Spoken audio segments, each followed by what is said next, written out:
दुख और पीड़ा के साथ आपके साथ कह रहा हूं कि इन बेईमानों का, जिन्होंने हिंदुस्तान की जनता के बैंकों में डकैती डालने का काम किया, उनको आज विदेशों में बैठा के मौज करा रहे हैं ये लोग, और मेरा पासपोर्ट जब्त है। क्या मैं हिंदुस्तान का नागरिक नहीं? दुनिया के अलग अलग हिस्सों में अगर इस देश की बैंकों को लूटने वाले चंद पूंजीपतियों को बिठाने का, मौज उड़वाने का अपराध अगर किसी ने किया है तो नरेंद्र मोदी की सरकार ने किया है। कि हमारे नागरिकों को अमेरिका ने हाथ में हथकड़ी, पैरों में बेड़ी बांध के हिंदुस्तान की धरती पे पहुंचाया, और आपको शर्म नहीं आई। आप हंस रहे थे, आप मजाक उड़ा रहे थे हमारे नागरिकों का। पार्टी के नेता संजय सिंह ने सदन में कहा, क्यों हमारे पासपोर्ट जब्त है? हमारे देश के साथ धोखाधड़ी करके भाग जाने वालों के पासपोर्ट तो जब्त नहीं है, लेकिन हमारे पासपोर्ट पे बैन लगा हुआ है। हम देश के बाहर नहीं जा सकते। क्यों? हम देश के नागरिक नहीं हैं? ऐसा क्यों हुआ है? आइए देखते हैं सदन में संजय सिंह ने और क्या बोले हैं। आइए उनका पूरा भाषण सुनते हैं। फालतू के बातें करना बंद करो। हम लोगों ने टीवी चैनल पे खबर देखी, विजय माल्या आएगा, तिहाड़ के बैरक में रहेगा, यहां पे उसका रोका जाएगा, यहां उसको सजा दी जाएगी। टीवी चैनल वाले खबर चला रहे थे और ये लोग भी बोल रहे थे विजय माल्या को लाएंगे। 9,000 करोड़ रुपए की लूट करने वाला विजय माल्या आज विदेशों में बैठ के चिढ़ा रहा है। और एक ललित मोदी है, उसने कौन से देश की, संजय रावत जी, मुझे तो नाम में भूल गया, बानुआतू की नागरिकता ले लिया उसने कहा 1 करोड़ रुपए जमा करो, बानुआतू चलो, बानुआतू चला गया।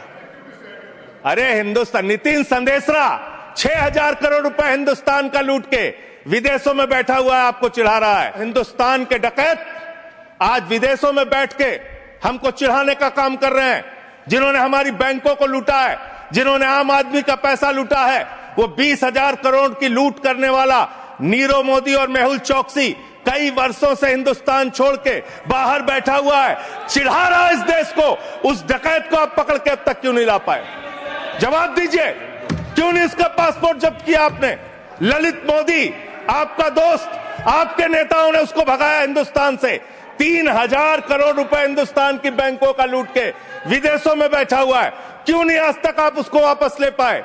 विजय माल्या 9,000 करोड़ रुपए हिंदुस्तान का लूट के, हिंदुस्तान के बैंकों का लूट के, हिंदुस्तान के आम आदमी का पैसा लूट के 9,000 करोड़ रुपए विजय माल्या विदेशों में बैठा हुआ है, आपको चिढ़ाता रहता है। दुख और पीड़ा के साथ आपके साथ कह रहा हूं कि इन बेईमानों का, जिन्होंने हिंदुस्तान की जनता के बैंकों में डकैती डालने का काम किया, उनको आज विदेशों में बैठा के मौज करा रहे हैं ये लोग, और मेरा पासपोर्ट जब्त है, मेरा पासपोर्ट जब्त है।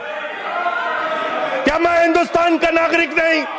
क्या मैं इस सर्वोच्च सदन का सदस्य नहीं? मैं मेंबर ऑफ पार्लियामेंट हूं, मेरा पासपोर्ट जब्त है। ऊपर भी मोदी जी, नीचे भी मोदी जी, ऊपर भी मोदी जी, नीचे भी योगी जी, ऊपर भी मोदी जी, नीचे भी हेमंत बिस्वा शर्मा जी,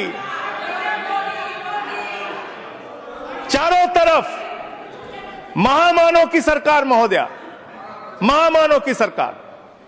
वो तो अवतार भी कहते हैं अपने आप को, और उस अवतार की सरकार में घुसपैठ हो जा रही है।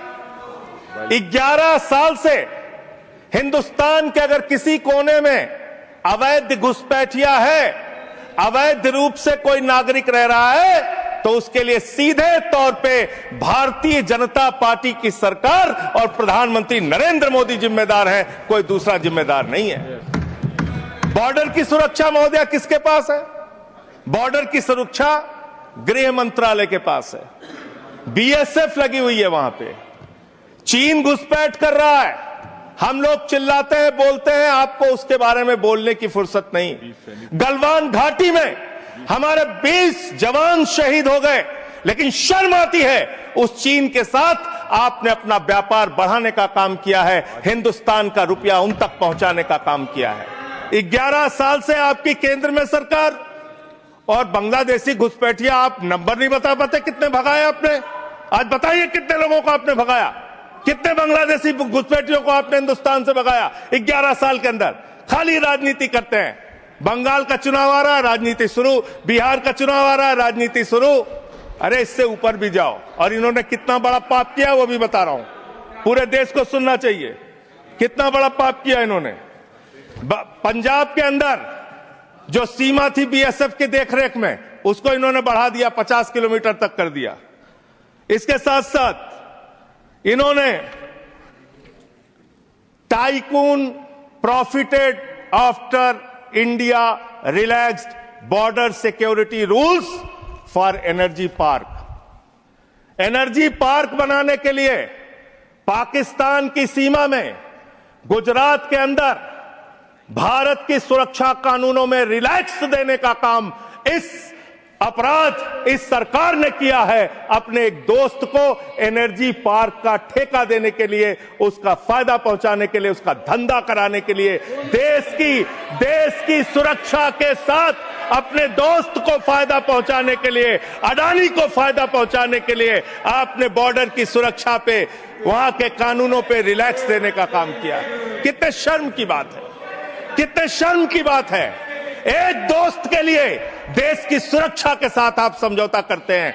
आप बोलेंगे आप वो लोग हैं जिन्होंने हमारे भारत के नागरिकों का अपमान किया। अमेरिका ने 144 करोड़ की आबादी वाला हिंदुस्तान, दुनिया का सबसे बड़ा लोकतंत्र हिंदुस्तान, दुनिया में भारत की बात जब आती है तो राष्ट्रपिता महात्मा गांधी से हमारी पहचान, भारत की बात जब आती है तो गौतम बुद्ध से हमारी पहचान, बाबा साहब डॉक्टर भीमराव अंबेडकर के संविधान से हमारी पहचान। लेकिन मुझे शर्म आती है कि हमारे नागरिकों को